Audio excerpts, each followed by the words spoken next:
Now, one of the most common things people contact me about is ear training.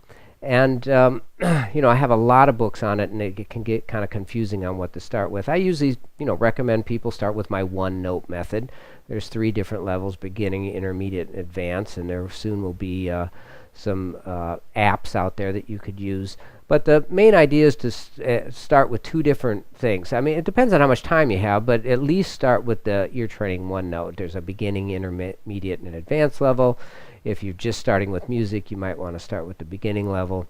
Intermediate, it would be for somebody who, you know something about music, you've been playing it a little bit.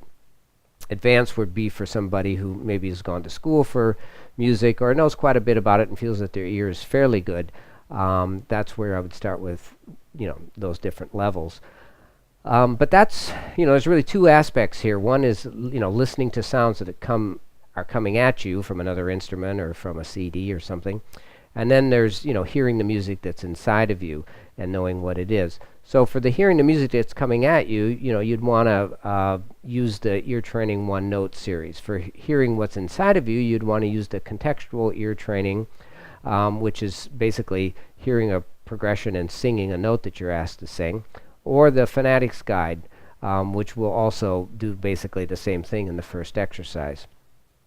So both of those will help you. Now, if you're having issues of, being in a band and you really can't hear what's going on, and you obviously feel like, you can't hear the chords that are going by, if somebody plays a note, you don't know what it is, then, you need some ear training. It will make all the difference in the world if you start developing your ear training so that when you hear notes, you know what they are, because then you'll start storing notes in your brain based on how you hear it, not just on thinking of it intellectually, which is really where you want to get to, and really is where most seasoned musicians get to after 20, 30 years of playing. They're going to probably end up having the ear training ability that these books teach.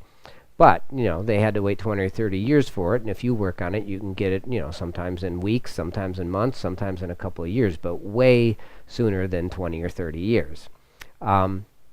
So if you're having some issues like that in your playing, where you just really feel like you're not connected to the music, then ear training would be definitely a good choice for you.